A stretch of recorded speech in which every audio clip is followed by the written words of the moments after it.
El Señor esté con ustedes y con tu espíritu. Evangelio de nuestro Señor Jesucristo según San Juan. Gloria a ti, Señor. Al atardecer del primer día de la semana, los discípulos se encontraban con las puertas cerradas por temor a los judíos. Entonces llegó Jesús y poniéndose en medio de ellos les dijo: La paz esté con ustedes. Mientras decía esto, les mostró sus manos y su costado. Los discípulos se llenaron de alegría cuando vieron al Señor. Jesús les dijo de nuevo: La paz esté con ustedes.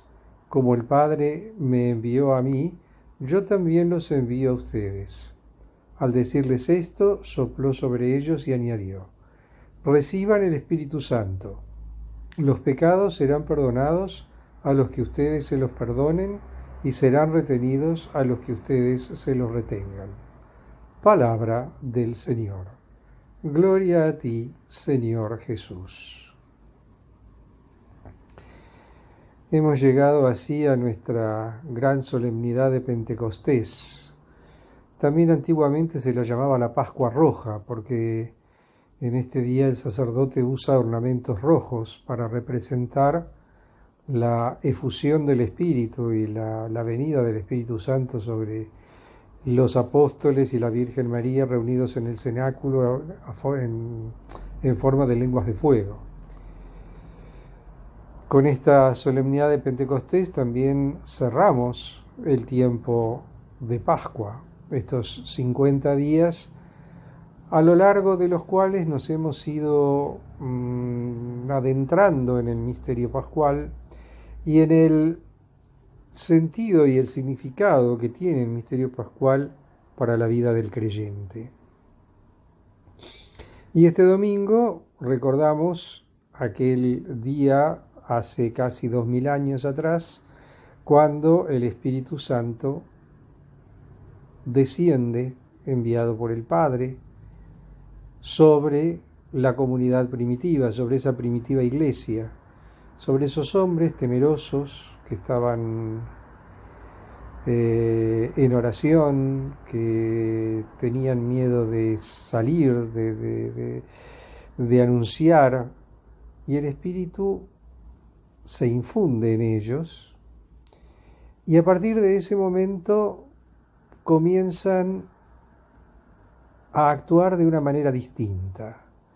A partir de ese momento, lo leíamos en el relato de la primera lectura de los Hechos de los Apóstoles, esa venida del Espíritu hace que los apóstoles a partir de ese momento comiencen a anunciar la buena noticia, comiencen a anunciar el Evangelio, comienzan a hablar en distintas lenguas, es decir, que el mensaje del Evangelio a partir de ese momento comienza a hacerse accesible para todos los hombres.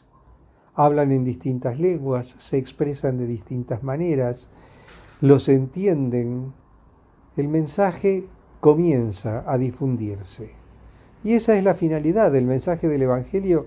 Por la acción del Espíritu Santo debe llegar hasta el último confín de la tierra. Ese es el mandato que el Señor les da. Lo veíamos el domingo pasado cuando celebrábamos la fiesta de la Ascensión, que el Señor les dice que comenzando por Jerusalén se tiene que predicar y anunciar el Evangelio a todas las naciones. Y aquí, con esta solemnidad de Pentecostés, con este milagro que sucede en Pentecostés, se da, podríamos decir, el puntapié inicial para lo que luego será la gran misión de la Iglesia, esa Iglesia que se difundirá a lo largo de la historia y a lo largo y a lo ancho del mundo. Un mensaje que tiene que llegar a todos. Y hoy nuevamente la fiesta de Pentecostés nos encuentra en un momento difícil, en un momento en el que estamos viviendo y atravesando situaciones bastante difíciles, de todo tipo. Y sin embargo, el Espíritu sigue, y el Espíritu sigue animando a la Iglesia, y el Espíritu sigue acompañándonos. Dios no nos abandona, Dios está siempre con nosotros. Porque ese Espíritu es el que anima la vida de la Iglesia.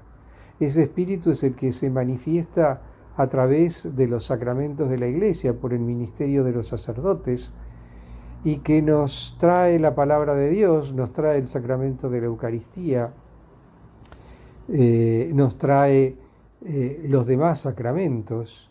Es el Espíritu Santo el que se derrama en el bautismo para hacer que esa persona se convierta en hijo de Dios a través del bautismo. Es ese Espíritu Santo en el que se derrama en el corazón y en el alma del que es confirmado para que sea capaz de vivir y anunciar su vida cristiana, su condición de cristiano. Es el Espíritu Santo el que se derrama sobre el pecador que pide perdón y misericordia de Dios en el sacramento de la penitencia para el perdón de los pecados. Es el Espíritu Santo el que se derrama sobre ese enfermo que recibe el sacramento de la unción para fortalecerlo en su enfermedad y fortalecerlo espiritualmente y también, ¿por qué no?, alcanzarle la sanación física si es la voluntad de Dios. Es el Espíritu Santo el que se derrama sobre esa pareja que se acerca al altar de Dios para consagrar su amor, para consagrarlos con el sacramento del matrimonio y para ayudarlos a sobreponerse a todas las dificultades y enfrentar todas las dificultades que conlleva la convivencia matrimonial y la formación y el crecimiento de una familia.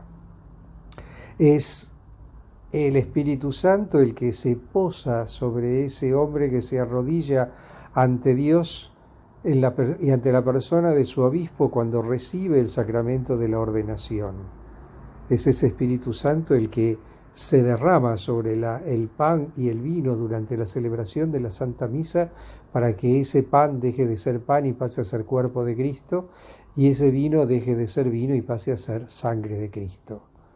Es el Espíritu Santo el que nos acompaña a lo largo de nuestra vida, es el que nos mueve a la conversión, el que nos mueve a descubrir las maravillas y las bellezas del Evangelio, es el que nos ayuda a vivir nuestra fe, porque no podemos confesar que Cristo es el Señor si el Espíritu Santo no anima nuestro corazón.